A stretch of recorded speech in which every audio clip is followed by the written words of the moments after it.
Nityananda Prabhu continued, the king also expressed his desire to see the moon-like face of Sri Chaitanya Mahaprabhu to his eyes' full satisfaction. He would like to raise the lotus feet of the Lord to his heart. Hearing all these statements, Sri Chaitanya Mahaprabhu's mind was certainly softened, but externally he wished to speak some harsh words. Sri Chaitanya Mahaprabhu said, I can understand that you all desire to take me to Kartak to see the king. Purport by Srila Prabhupada. Sri Chaitanya Mahaprabhu is naturally the reservoir of all kindness, and as soon as he heard the statement made by the king, his heart immediately softened. Thus the Lord was ready to go see the king, even at Kartak. He did not even consider allowing the king to come back from Kartak to Jagannath Puri to see him. It is significant that Sri Chaitanya Mahaprabhu was so kind that he was ready to go and see the king at Kartak. Apparently, it was never expected that the king wanted to see the Lord at his place. But by way of being externally harsh, the Lord indicated that if all the devotees so desired, he would go to Kartak to see the king. Om Gyan Timirandasya Gyananjana Shalakaya Chakshurun Militam Yena Tasmai Shri Gurave Namaha Shri Chaitanya Manobishtam Stapitam Yena Bhutale Swayam Rupa Gadamayam Dadati Svapadantikam Vandeham Shri Guru Shri Yata Padakamalam Shri Guru Vaishnavamscha Shri Rupam Sagrajatam Sahagana Raghunatam Vitam Tam Sajivam Sadvaitam Savadutam Parijana Sahitam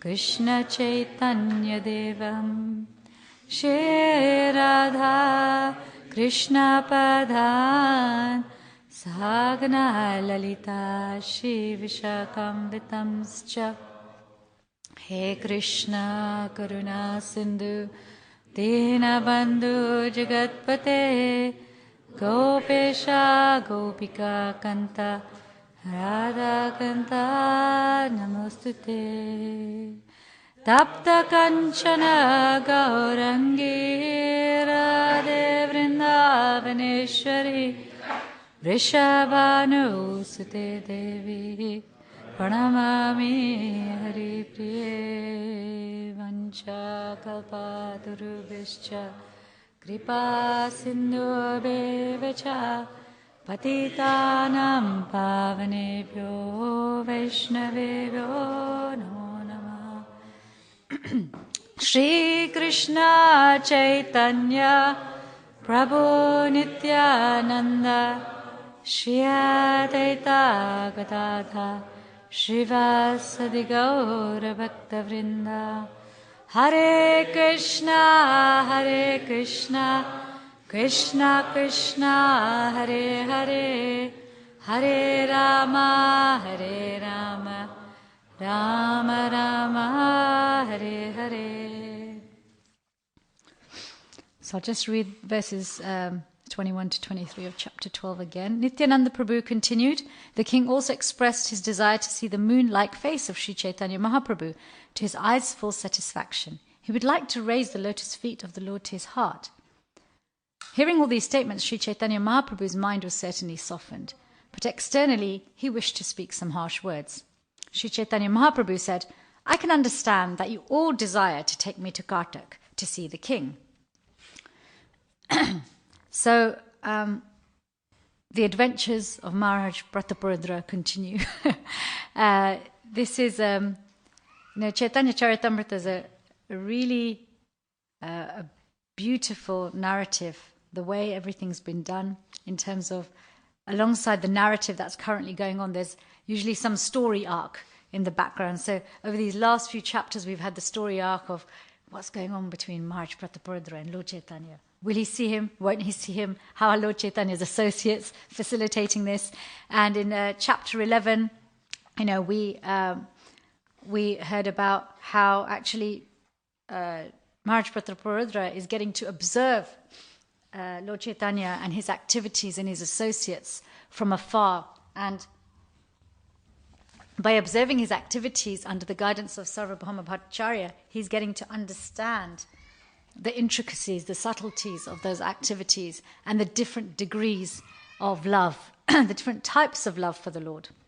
To a point where he's now, Lord Chaitanya is really trying to bring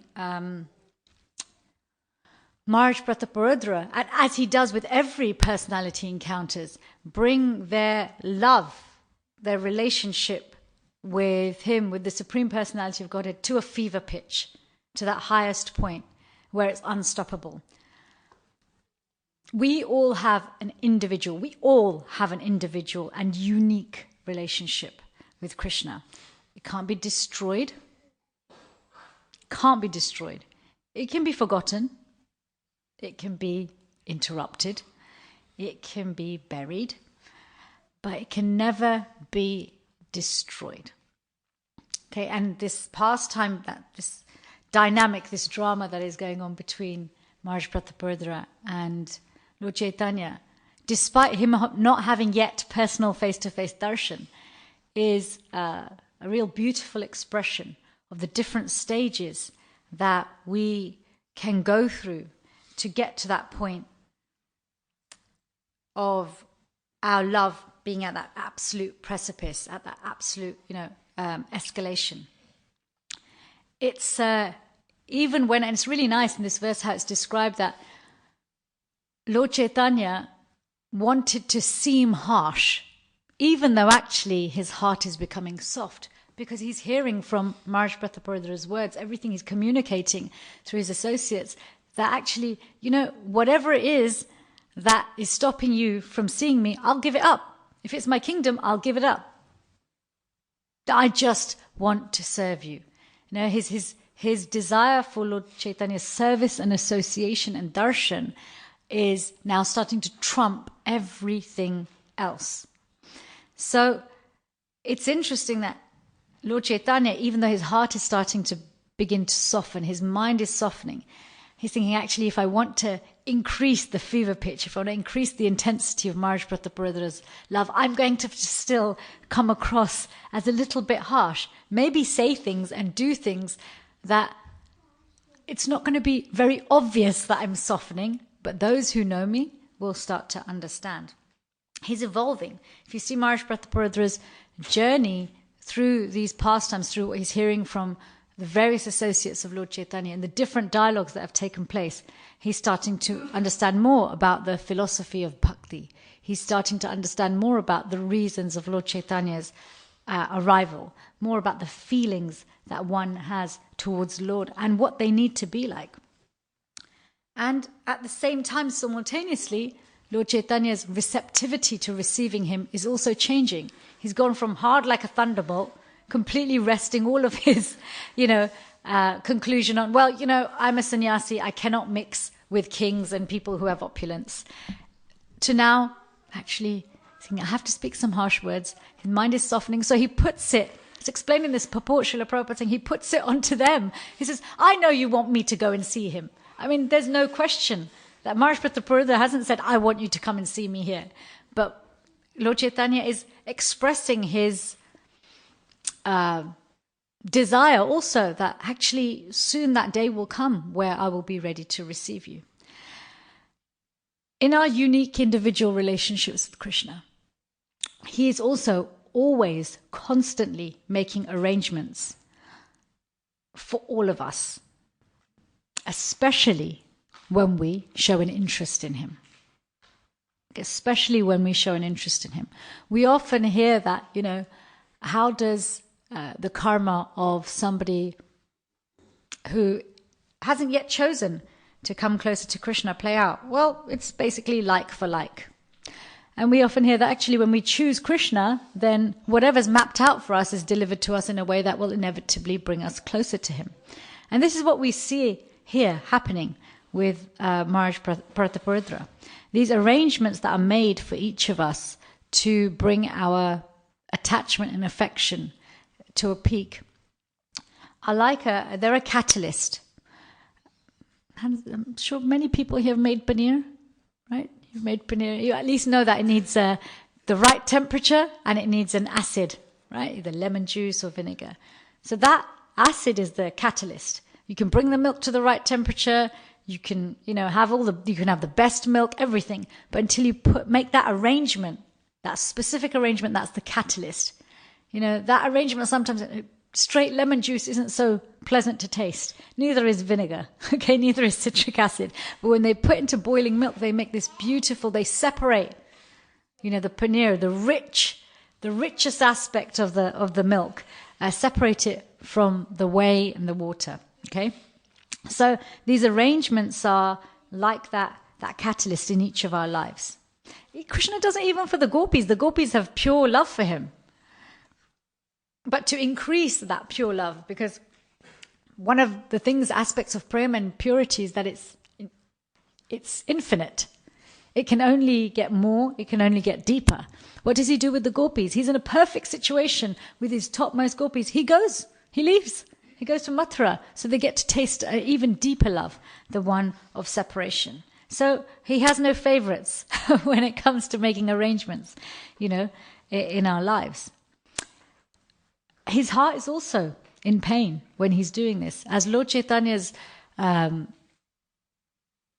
receptivity to Maharaj Prataparudra is evolving, he's also feeling the tug of the separation more. When your heart and mind start to soften to receiving someone, and yet you have to still keep them at bay because there's a higher principle or something more that can be gotten, you feel conflicted, don't you? You're like, I want this, time is not quite right. So Krishna's also in pain. And he also feels pain when he has to make arrangements which may make us uncomfortable, because he's also making Maharaj Prataparudra, suffer. He's hankering. But that suffering is ultimately going to lead to a great joy.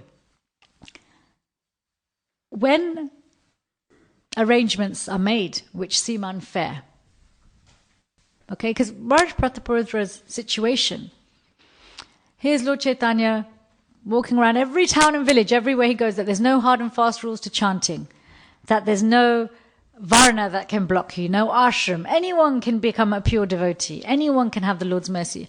But you're a king, okay? You can't have my mercy, okay? And I think none of us are strangers to that. Every single one of us at some point in our Krishna conscious journey has felt excluded or othered because of some human attribute we have. Either it's too much wealth or it's too little wealth, okay? The person who's wealthy is thinking, hey, in Shastra it's always written that if you have too much money, you're prone to corruption and, you're prone to illusion and ego. And then people who don't have so much money look around, they say, hey, how come the people who have so much money get to the front of the darshan queue first? Right? Then you might feel discriminated or othered or excluded because maybe you think you don't have certain abilities, or maybe you have too much ability. Maybe you don't feel beautiful enough. Maybe you feel too beautiful. Maybe you feel like you don't have the right personality. Maybe you feel you don't have the right gender. So we always have some arrangement in our humanity that makes us feel like maybe I'm being told by Krishna that I'm not allowed to have devotional service. So Maharaj Prataparudra could have easily done that. He could have easily kind of taken offense, okay, and said, hey, he's got one rule for everybody else and another rule for me. He runs around the streets singing the holy name like a madman, letting anyone be around him, touch him.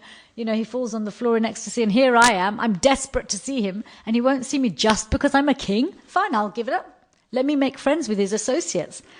Let me hear from his associates. Let me hear about him. Let me express to him how much he means to me, how much his association means to me, rather than, he didn't even think about getting angry or, there's not, once he gets angry, he gets desperate, he gets upset, and his upset is about the separation, not about how dare he, okay? There's not this how dare he. So but for us, when we feel like, a situation has been created in my life, either a person's been brought into it to remind me of something that I don't have enough of or have too much of, Or a situation's been created where we thought Krishna had made arrangements for us to do a particular service, and that service has now been arranged away from us. Okay, sometimes in very duplicitous ways, which are very obvious. Do we anger? Do we get irritable? Do we get hurt? Do we then start to take steps to rearrange the arrangement that Krishna's made? We often talk about offences, and the offences we talk about the most are Vaishnav aparadh, right? Offences against each other, because the one thing we are told over and over and over again is cooperate with each other. Your success will be shown by how you cooperate, because the spirit of the spiritual world is cooperation. Envy-free cooperation. And in the spiritual world there's no comparison, and comparison is the mother of jealousy. Okay, and jealousy is the mother of envy. So the spiritual world is free of this, very tamasic, rajasic, and comparison is could be a very low-level mode of goodness type of comparison, envy. It's free of that. It's completely transcendental. Everything is in the service of. So it then stands to reason understanding why we make offences. And there's a real science to why we make offences. But generally, if we look around, we make offences when we feel offended. Right? When we feel offended, we make offences. We make offences, we engage in harsh speech, harsh words, maybe even very harsh feelings, which then manifest into actions which may be harmful to another person. When we're offended, not when we're peaceful. When we're peaceful, when we're happy, when our heart is full of care and love, when we're feeling nourished, we don't tend to engage in offensive behavior, okay, or speech or thought. And probably the most common, we actually talk about envy. Envy seems to be a little bit easier for us to talk about than one of the 6 enemies, which is anger. Shri Radha Gokul Nanda ki jai, Sita Ram Lakshman Hanuman ki jai, Kauranitai ki jai. But anger is probably something we are more familiar with, both in our experience of it and expression of it. And anger has many, many shades. When people think of anger, they think, oh, yeah, anger is just that rage, that volatile, expression, right? But irritability is a type of anger. It's a spectrum. There's a what is anger? If we were to describe what anger is, how would you describe anger, the emotion of anger? We're clear on envy, we're clear on jealousy, we're clear on comparison, but what about anger, this emotion of anger? How would you describe anger? Anyone?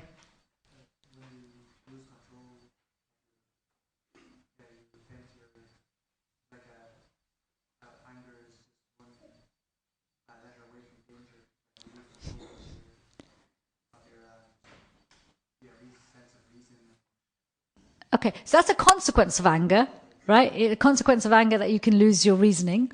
But what is anger? Describe it to me. Okay.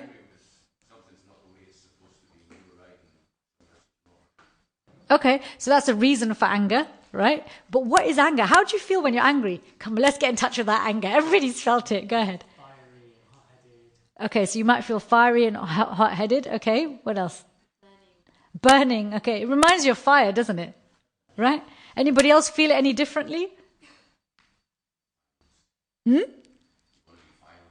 want to be violent? Okay, yeah. Sometimes it makes you want to be violent. Let's put it out there. What else? He knows this already. Anyone else? Ladies, don't pretend you don't feel anger. Come on. Destruction. Okay. Turbulent.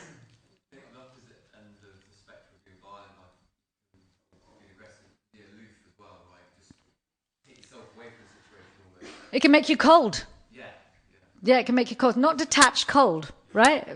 Everybody here has felt the cold shoulder when somebody's been annoyed at them. But there's a spectrum, isn't there? There's like that mild, low-level anger, which is, as you were saying, things haven't gone my way, right? There's a mild level of it where we're a bit annoyed, a bit irritable. Maybe that's the kind of thing you feel in the house when someone hasn't washed the dishes or, put their clothes away properly, or someone's been ruder to you than they should have been. A little bit of annoyance there, a bit of irritability. Okay, and then on the other end of the spectrum, we're talking about, full on, punches and violence and volcano type anger. So there is a spectrum. But as Krishna explains in the Bhagavad Gita, when our desires aren't met, our expectations, okay, our plan of how things should be. Just like Maharaj Prathapurudra has a plan, right? He wants to hold the lotus feet of Lord Chaitanya to his chest. He wants to look at his moon-like face. He's hankering for this, but he's not getting angry about not being given it immediately. Right? When we have desires in our Krishna consciousness, in our other areas of our life, maybe in every area of our life, where our desires are not met the way we expected them to, either by circumstance or by timing. Okay, so Krishna speaks about this. When our desire is not fulfilled, okay, when lust is not fulfilled, because the desire for just self, our self-satisfaction, our self-enjoyment, it's a type of lust, isn't it? Our plan separate from Krishna's plan is really what lust is about. When we experience that and it's not met, then what arises? Anger. And from anger then arises that bewilderment, and then all intelligence is lost. So when we lose our intelligence, that is when we start engaging in speech and behavior and thoughts that, really perpetuate and are the catalyst for offensive behavior. So I want to, I want to unpack anger a little bit more, because anger inevitably, there's always a victim with anger. Always. Even if we never release the anger, we are hurt by anger. We are hurt by our own anger, because anger is not a helpful feeling. It's one of the 6 enemies of the mind. An enemy is an enemy. Anger's never the friend of the mind. Krishna never says, anger's one of the enemies of the mind on a part-time basis. He doesn't say that. He doesn't say there's certain situations when anger is healthy for us and really good for us and is really going to bring us closer to him. I know some of you, no, but can we not use anger, to protect others? Yes, we'll come back to that. I just want to unpack this, because we do a lot of damage to ourselves, our relationship with Krishna and our relationship with others, devotees and those who aren't yet deciding to do that, because of our anger, our misunderstanding of it, our lack of understanding of how we experience it, how to express it, and inevitably holding on to it longer than needed. The problem is we hold on to it longer than needed. So I was going to do this on the board, but I think people are really present and here. So I'm going to just get you all to ask yourselves some questions. Because ultimately, as we answer these questions, it will help us to get in a place like Maharaj Prathapurudra, where our heart becomes really quite light, and we have space to engage with bhakti and really try to see what is Krishna's arrangement for us, rather than taking offense at his arrangements, whoever's delivering them. So I want you to all ask yourself this, whether you're typing on your phone or have pen or paper. I want you to ask yourself this. Let's go through this, okay? And I want you to look at the full spectrum of anger, from irritable right through to actually expressing. Maybe you get, expressive with it and shout. Maybe you get cold with it. You have different experiences, but I want you to consider the whole spectrum, from your irritabilities right to full-blown, oh my God, I'm really angry, okay? How often do you get angry? Is it once a week? Is it every day? Is it multiple times a day? Be honest with yourself. What insight do we have now? And remember, our insight evolves as we become more fine-tuned. Really take this exercise. By the time we get to the exercise, you will have the opportunity to really start shifting things and feeling a lot lighter. So ask yourself, how often do I get angry? Think about the times you get irritated in the day. Think about your closest relationships, how how many times you get annoyed at that person for maybe doing the same thing. Because if I asked you how often do you get explosive anger, some of you even may say no, because you never let your anger out in that way. But maybe you're cold. So that's why I'm asking everything from irritability right through to, I don't want you to just meditate on one type of anger. Just reflect. How often do you get irritable? You know? Now I want you to think about, how do you experience it? What is your general way of experiencing anger? Okay? Are you somebody who feels that very hot anger? It's very visceral. Body gets hot. Do you feel anger in a way that's very, it's in between deep, dark suppression and volatility. So it creates an agitation in the body, almost an anxiety, almost sometimes people get headaches or stomach aches when they get angry because they're not quite really connecting with their anger. How do you feel when you're angry? How do you experience anger? Or are you somebody who, when you get angry, very quickly gets to this cold space and you shut off? Well, maybe you feel all of the above. How do you experience it? And this is important to do because it helps us to start recognizing how often we get angry. You may, after recognizing how you experience it, go back and change your answer to the first question.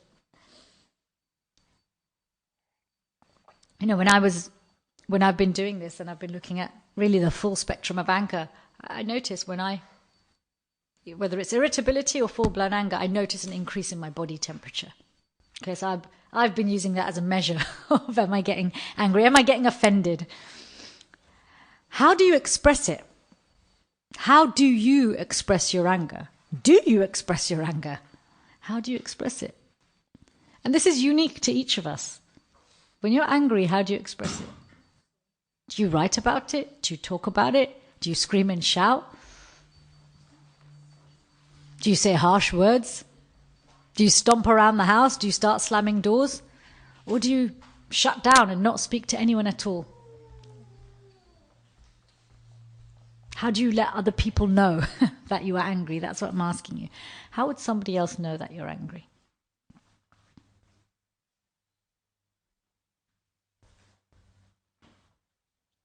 Now, this is the next question is going to have many answers.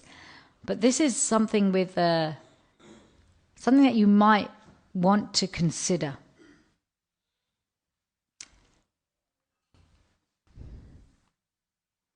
This question of how long do you hold it? And the answer I want you to think about is the thing you've been most angry about for the longest time. How long have you held that anger? Days? Weeks? Months? Years? Is there someone in your life or a situation in your life that you have been angry about for a really long time?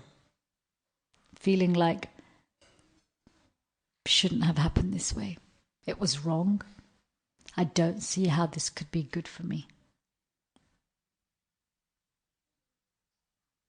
Maybe it was something that happened in your childhood. Maybe it's something that happened in your education or your work or a friendship or a romantic relationship. Something that you're still angry about. How long have you held it?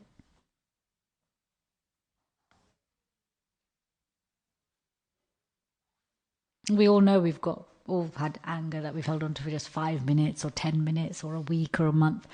But the longest anger, what's our longest? What's your Guinness, world record for holding on to anger? Your personal record best. Write it down. Do you know, we offload so much when we bring things out into the open. It is a very quick way of burning off karma, okay, and getting rid of seeds of karma. Put it out in the open. Put it on that piece of paper. Maybe later on, tell a friend, someone you trust, wow, the longest I've been angry is X, And last but not least, for you personally, how do you rid yourself of anger? Do you have a process?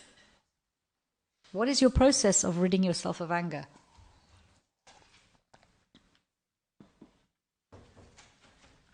Priyashna Prabhu? I usually go to somebody, a friend, and they don't express their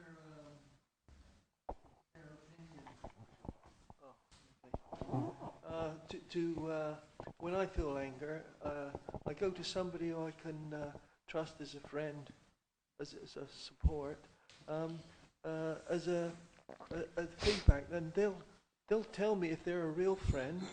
They'll tell me what they see, and it gives you food for thought. Oh, yeah, I think they're right. Yeah. And then that can disappear even overnight, actually. Amazing. Yeah, and I'm just thinking about King Parachi. After he regretted the putting the snake around the things, he experienced regret. And Prabhupada says in the purport, by sincere regret, all the sins of one's activities are immediately destroyed. Amazing. Thank you. So, getting some accountability, some reflection, Mataji. Can you just wait for the mic? Hare Krishna. Hare Krishna. First I wanted to say, you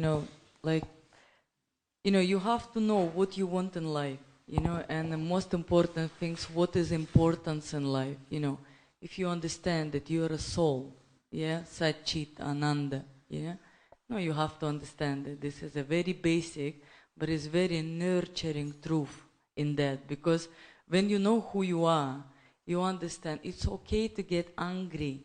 That's not big deal. No. You are in material world. You're gonna be bombarded by this nature. It's nothing, something shameful or whatever. But then what you do with it and how you channel it is another story. Yes. So by having understanding that I'm a loving, gentle soul, so do everyone else. This makes you appreciate everyone else, but also you're not denying yourself your feelings, So you can say to other people, I have to have this minute just to contemplate, to, that's like take your steps back. Yes. To return to, take time out. It's okay to time out. It's beneficial for you and for me and for everyone else. Because at the end of the day, what you want? Love. And what is love? It's also to appreciate that that person just needed, a little bit time out. And it's child or adult, it doesn't matter, a woman or a man. So it's okay. So you're saying it's okay to feel anger, take some time and space, because that will help you to get rid of it quickly as well. Correct. And process it. Thank you very much. Anybody else want to share anything? Anyone? Okay. So how do you rid yourself of it? It's the reason I'm asking this question is because we get, I often see people get caught in this tug of war between, I should never feel angry because it's an enemy of the mind, versus, but I'm feeling angry and I want to give it space, but then how do I get rid of it? And we often hear about forgiveness as a way of getting rid of anger that we have not just held on to, but feels righteous, okay? It's when we speak to a friend and they're easily able to clarify for us our role in it. Yes, it can be easy to drop the anger. When it's an anger, an unjust anger, it's fresh, or maybe it's not so strong. Sometimes taking space from it can also very quickly help us to get rid of it. Fresh anger is much easier to process, right? It's much easier to process something while it's fresh. It's malleable, it's movable. But when anger has been sitting for a long time, it turns into the mode of ignorance anger, right? Cold, repressed, sits into the very deep aspects of our mind, of our heart, like a deep-rooted weed. And it chokes. It has an ability to choke the things around it. Even the devotional creeper. It can choke the devotional creeper. So this anger usually requires some process of forgiveness. And the reason it requires some process of forgiveness, because often the anger that we hold on to for longest is justified. It's justified. That is the anger that we find hardest to get rid of. And the easiest to hold on to is righteous anger. You mentioned righteous anger, right? When something unjust has happened, either to us or somebody else. And in our Krishna consciousness, we are tested on that. In our life, we are tested on that. We are tested to see that even if this world or even if the way Krishna's manifesting our devotional life to us feels unjust, will we get caught up in getting angry or trying to make rearrangements of Krishna's arrangement? Or do we gracefully accept Krishna's arrangement and do the best thing for our devotional life? You know, the reason I wanted to talk about this is one personality who has really been somebody that I've found great inspiration from, taken great inspiration from over the last few months is Maharaj Ambarish, 9th canto, the 4th and 5th chapter. He's also a king. And we hear about many personalities who are unoffendable. Haridas Thakur, for example, right? Sometimes we don't relate to personalities like Haridas Thakur because we're thinking, well, you know, he's an eternal associate of the Lord. He's chanting, 300,000 names a day. This personality is clearly a saintly personality, removed from society. Of course, it must be easier to be unoffendable. But Maharaj Ambarish, he's fully in the world. He was a ruler of the entire planet at the time that he was ruling. And he was absorbed in his devotional service at the same time. He was making big decisions about worldly affairs. And he was extremely devotional and austere. Him and his wife both were equally matched. This is what's explained. So they were both very, very devotional. And they decided to keep a Ekadashi Vrat for one whole year. Okay? And they broke this fast, or they were due to break this fast in Vrindavan, in Kartik, during Kartik. Now, to break the fast, they also were fasting. I don't want to get into the detail too much, but really, you've got to see the kind of austerity he was doing to understand the normal circumstances of being unoffendable were really tested. Okay, so he was hungry. Him and his wife had been fasting. He'd fed everybody else, and they wanted to really break their fast at the right time in the proper way. So they'd been waiting a long, long time. And just as he was about to sit down and eat, who does Krishna arrange turns up at his door at the last minute? Durvasha Muni. Okay, so Durvasha Muni, he's a great saint and teacher for the impersonalists. And so he has many rituals and ablutions that he does before he does anything. So Maharaj Ambarish is very graceful. And he says, yes, please, you must honor something. I'm not going to break my fast until you do. I will. And he says, okay. The Rashomani says, okay, I'm going to go take my bath, do my ablutions, my meditations, and then I'll come. Now, he took a little bit longer than would ordinarily be the case, and the time for breaking fast was coming very rapidly. So Maharaj Ambarish, not wanting to upset the Rashomani or not fulfill his vow, because the Brahmins had told him, if you don't break your fast at by this particular time, it's as if you haven't fasted. Okay? And equally, he didn't want to break his promise. So in consultation, he had some water. Quite fair, quite reasonable, right? He's not started eating. He's fulfilled his fast, and he's been respectful to Durvasha Muni. He's done nothing really wrong. Durvasha Muni, as we know, is often a catalyst for people's bhakti in the Srimad Bhagavatam. And he comes back, and with his mystic ability, he knows that Maharaj Ambarish has broken the fast with water, and he becomes furious, not irritated, furious. And he's so angry. You said you'd wait for me. What kind of a personality are you? Just so arrogant. You just because you're a king, you just think you're so amazing. And, you didn't wait for me and you broke your fast. And he got very angry. And he took today I will punish you. I will give you a punishment that will teach you a lesson. He took a tuft of his own hair, put a curse with that, and a curse born of envy. A curse born of envy, not blessing, a curse born of envy. And he turned this little piece of hair into a little fire demon. It's described little horns and made of fire, very ferocious, quite similar to anger. His anger manifested as this little demon. What did Maharaj Ambarish do? He didn't explain himself. He didn't go into a philosophical discourse on why it's okay to drink water. He didn't run. He didn't put his hands up. He did absolutely nothing at all. He stood there. Now, Maharaj Ambarish had pleased Krishna so much, pleased him so much, he had given him the personal protection of his Sudarshan Chakra. Okay, personal protection of his Sudarshan Chakra.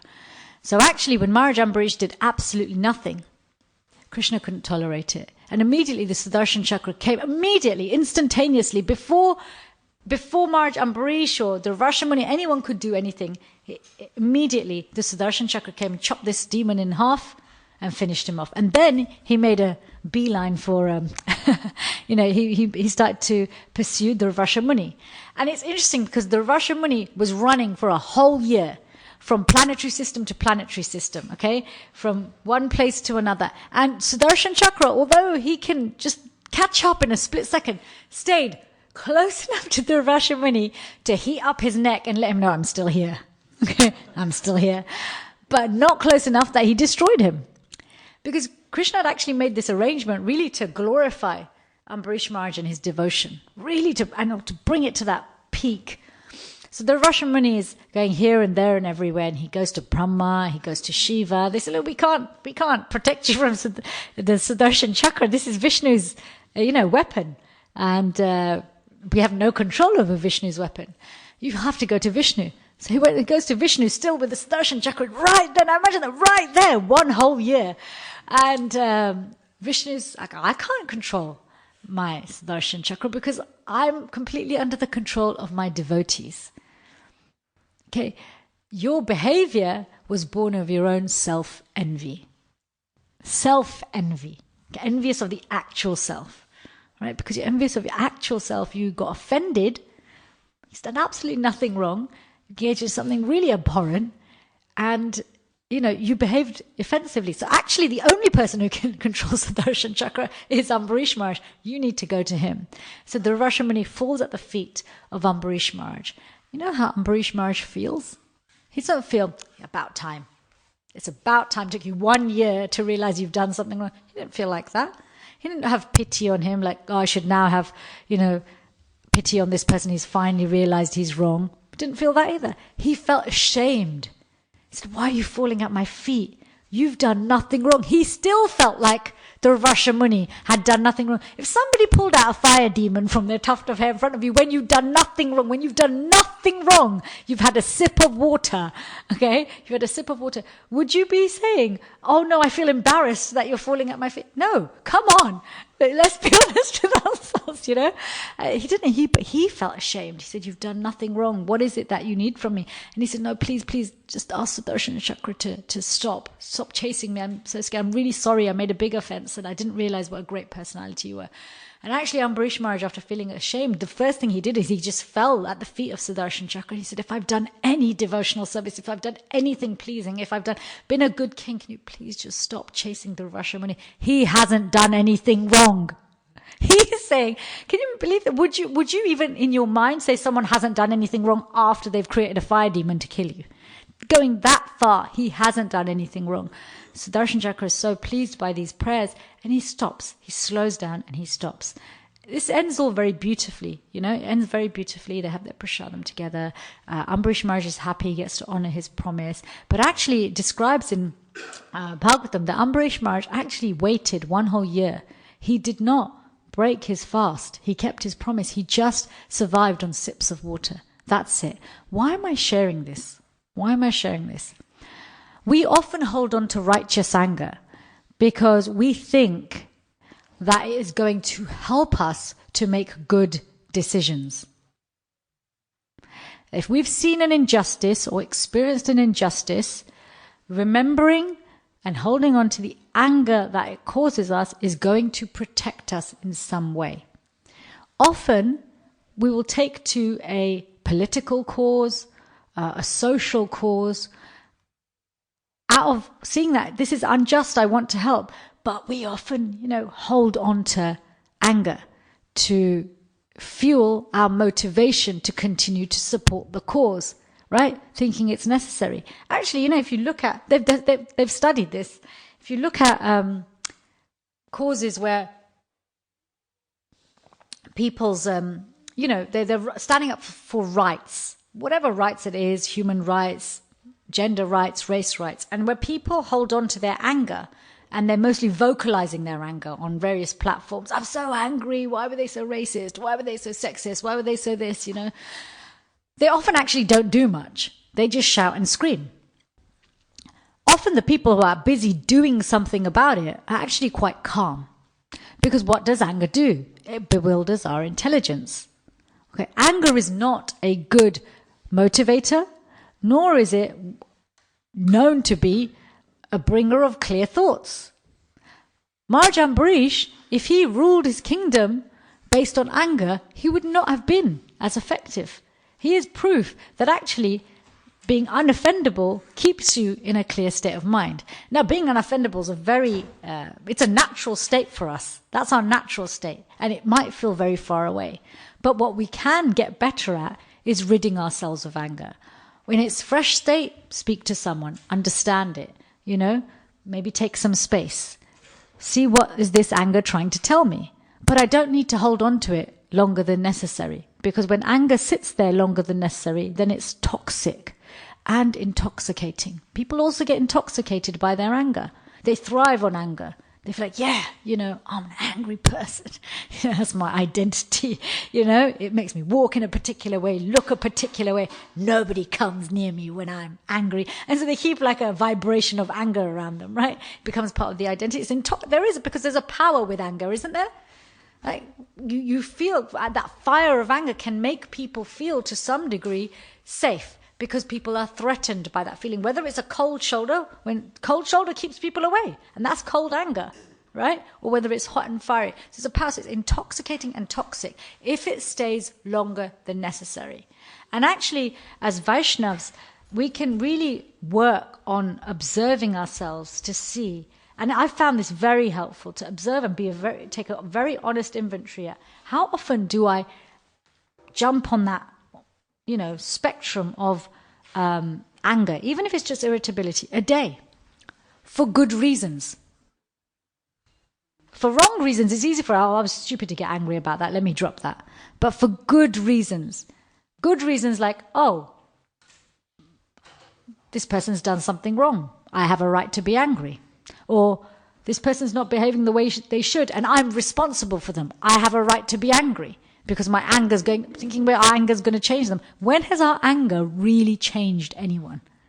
And it certainly hasn't, done anything beneficial for us. So just even this observation, how often am I getting angry? Just having a very honest inventory and look at that for ourselves can really help us to realize, wow, I really put myself in a state of toxicity more times than I need to. Because actually, if we stop and we reflect on it and we look at the things that we're getting irritable about, because often if you look in familiar relationships, the reason distance is created is one irritability is added to another, is added to another, is added to another. And you add 1 millimeter to another, to another, to another, to another. It becomes centimeters of distance, then meters of distance, then miles of distance. Okay? So these little irritabilities we hold on to that we feel are justified, how often do we get them? Really, we can stop and think, do I want to expend my energy in that? Am I going to achieve my goal by being angry about this? Because actually I can do a far better job by not being angry about it, right? And then and you'll better start to see that, when I'm irritable or angry, I experience it like this. That's a sign that, I'm getting angry. Maybe you clench your jaw when you're stressed, when you're irritable, when you're offended, when you're upset, you clench your jaw. Maybe you smile. Maybe you smile more when you're irritated or angry. How do you experience it? How do you express it? But most importantly, how do you hold it? And as we get better at dropping the little righteous angers, okay, the little righteous, there's always righteous anger because our version is always the right one, isn't it? Our version is always the right one. To us, our perspective is always the right one. Even though Krishna tells us a million times, and he tells Uddhav this, Uddhav asks him, there are so many different perspectives on things. Which one is the right one? Krishna says all of them. Krishna says all of them, because each person will see the same thing in many different ways. And everybody's right. But if you get caught up in the game of right and wrong, then it leads to your downfall. Okay? So in any given situation, there's many intentions and there's many perspectives. But ultimately, the presiding perspective and intention is Krishna's. Ultimately, it's his. And his plan does prevail.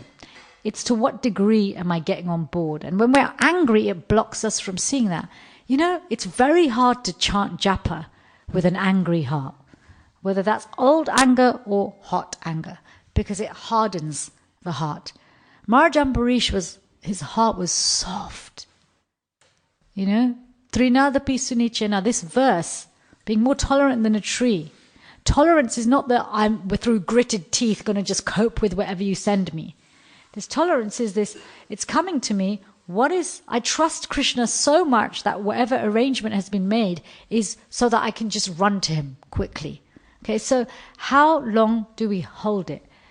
If we find ourselves that we've held things for longer than we needed to, by getting into the practice of dropping the small angers, it becomes easier to face the big, long, angry elephant in the room in your heart that you're not talking about.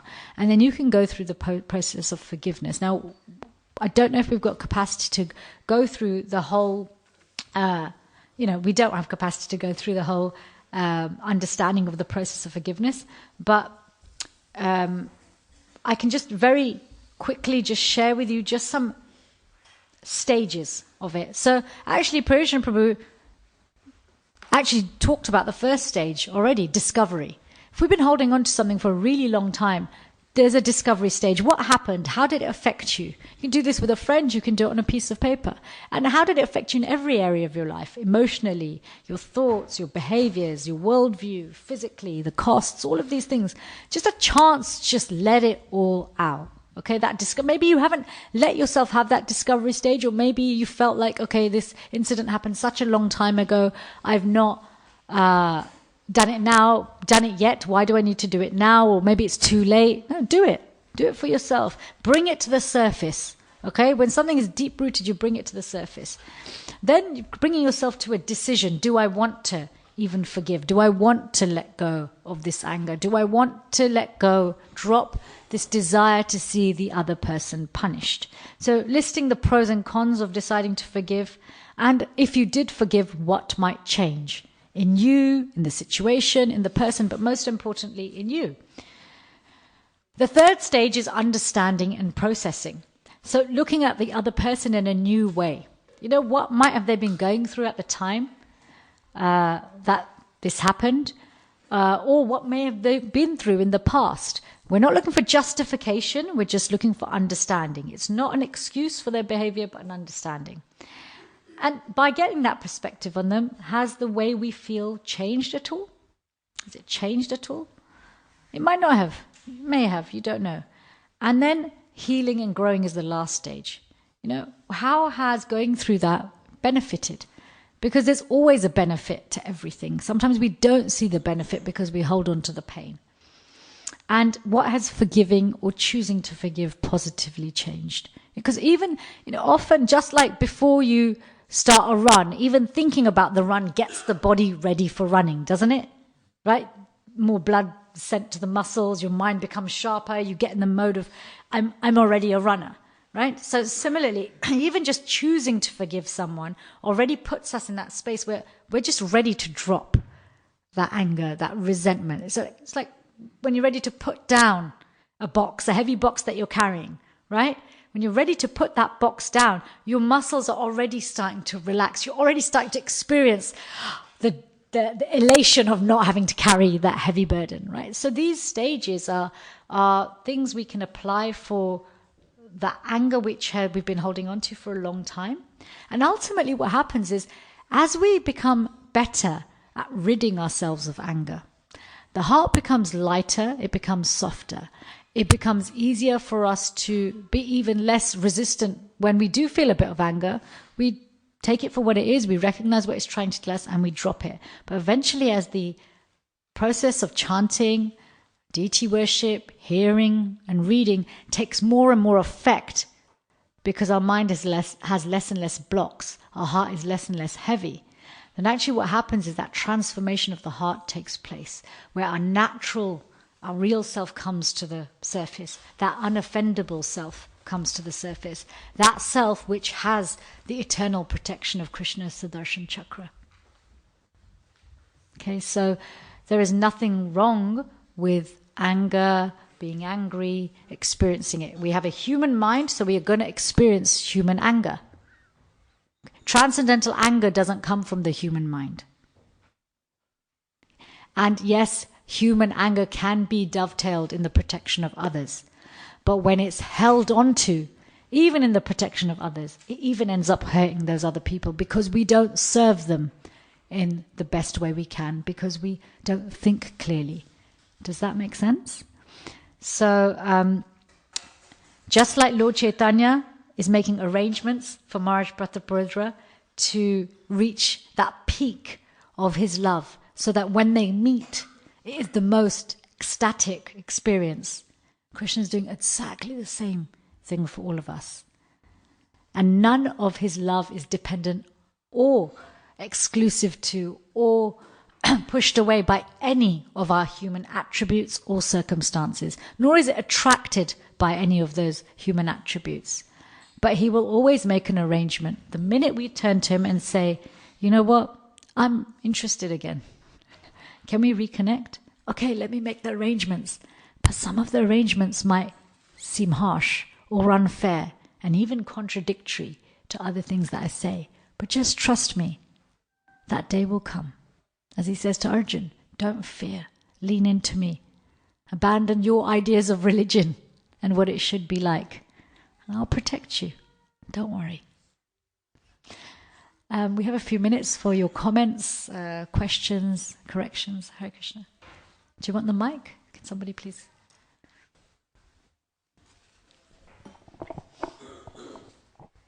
Hare Krishna, thank you so much for the class.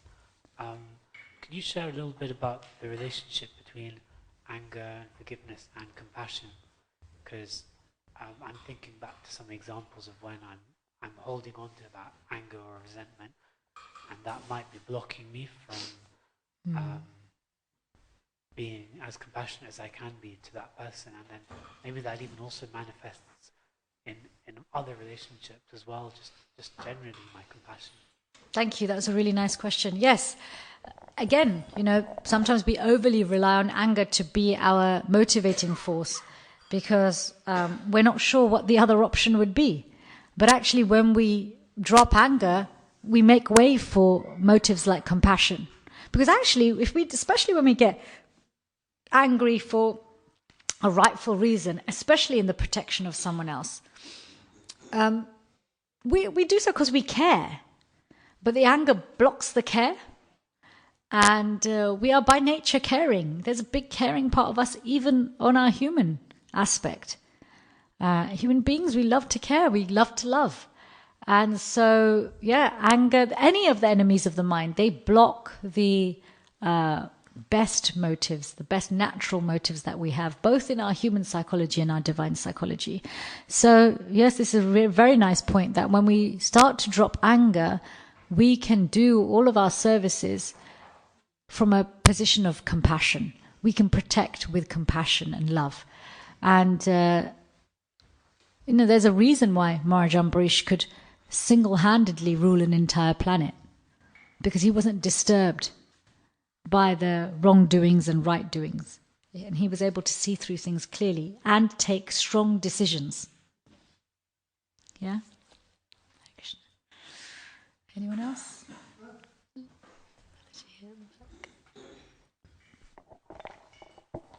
Hare Krishna, I was wondering if you wouldn't mind to just mention those few steps, how to deal with it again. Forgiveness? Yes, I think I missed some of them. Sure. Just briefly. Okay, so it's four stages. The first one is discovery. So that's what happened and how it affected you. So everything, look at a 360-degree view of how it's affected you. You know, sometimes we're not honest about how things have affected us because we think if it's affected me, I'm in Maya. You know? But if we know what our Maya is, then we can let it go. If we don't know, we just hold on to it.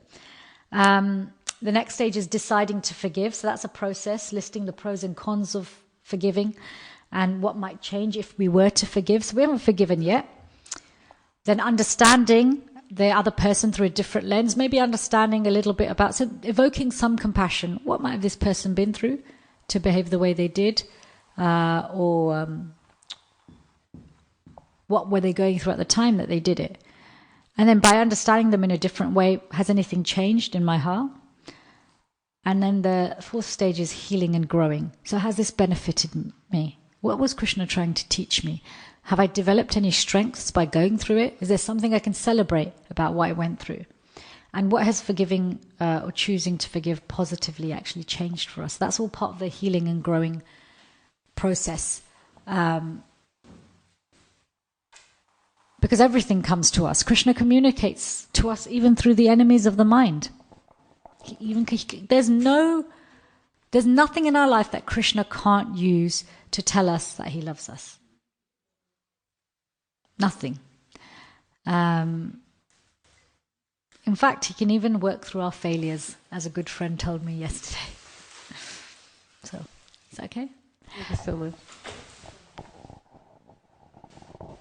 It's a sutra. It came from Adhokshaja Prabhu. It came from? Adhokshaja Prabhu. He's a wonderful Sankirtan devotee from Scotland. And he said, the first thing to remember is, you spot it, you got it. Yeah. So whatever we see is just a reflection of maybe what's inside us.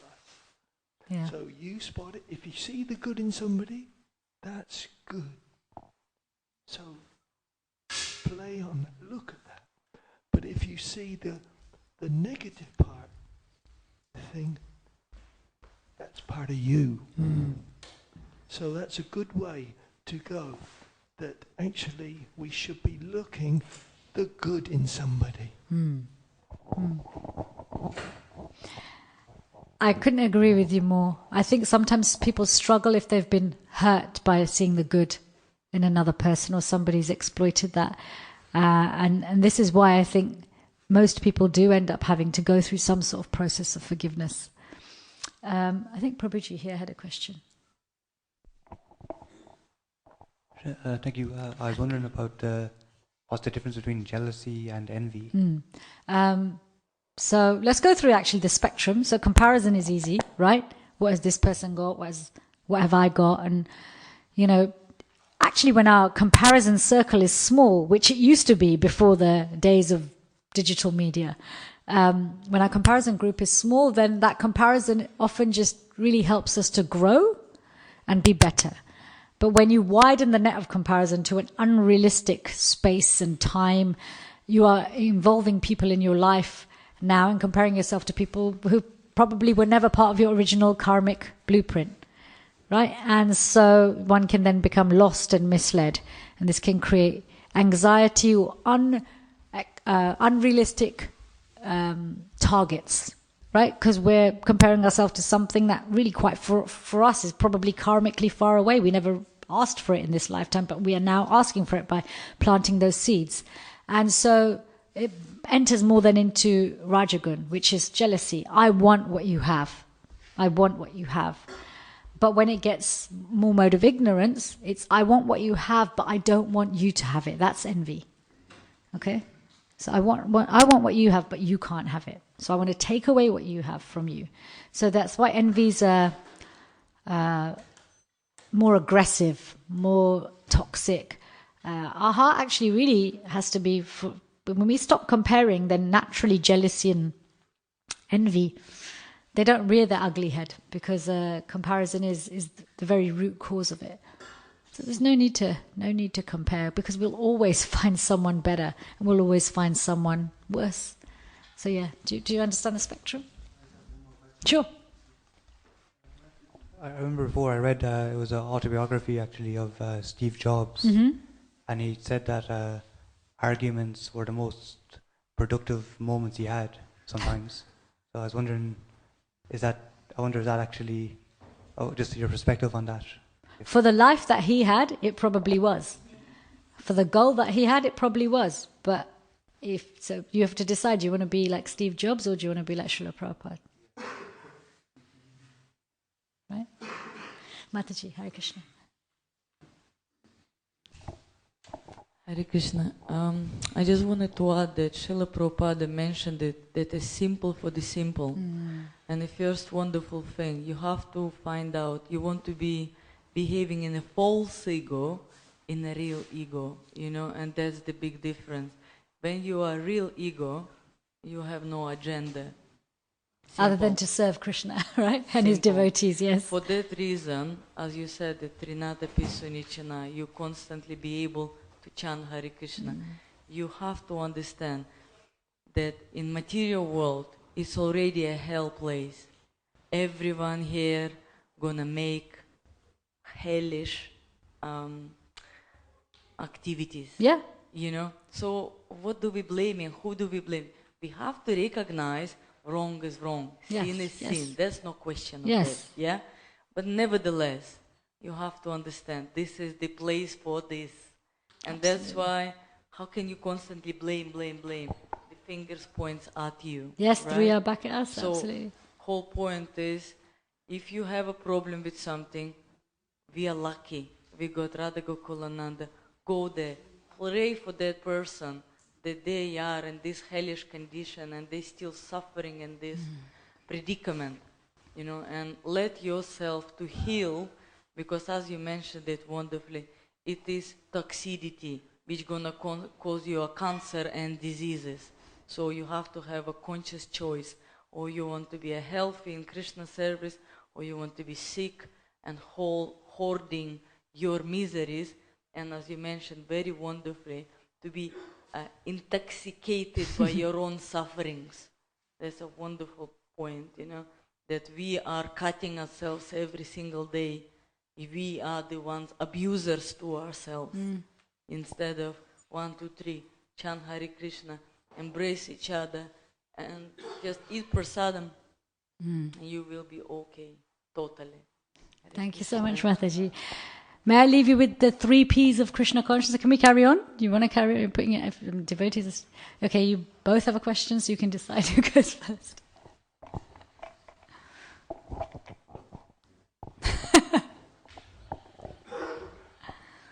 Because part of our goal is to be more tolerant than a tree, humbler than the blade of grass. Sometimes we see devotees, maybe they allow themselves to be abused or something, and then they get problems, and then when it all comes out, people say to them, well, that was your fault, because you let that happen to yourself, you didn't stand up for yourself. And it's difficult for devotees to navigate this, because on the one hand, their goal seems to be to tolerate and be humble. But then when it goes wrong, they get the blame, say, well, you tolerated it, you shouldn't have tolerated it. So how do devotees navigate that? That's a really good question.